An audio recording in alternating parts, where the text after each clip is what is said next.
You cannot find a perfect mother, but you can find a million of good things inside the mother.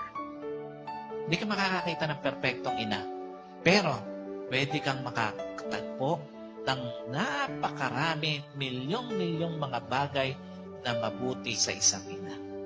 God designed motherhood from the beginning till the end. Gaya po nung aking nabanggit, hanggang sa huli, ang mag-i-stay sa tabi mo, yung nanay mo.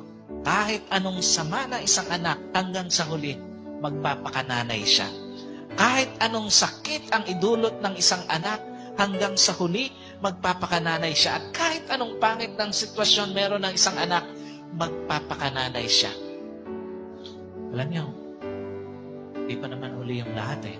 May panahon pa habang kasama natin, bigyan natin ng tamang pagpapahalaga.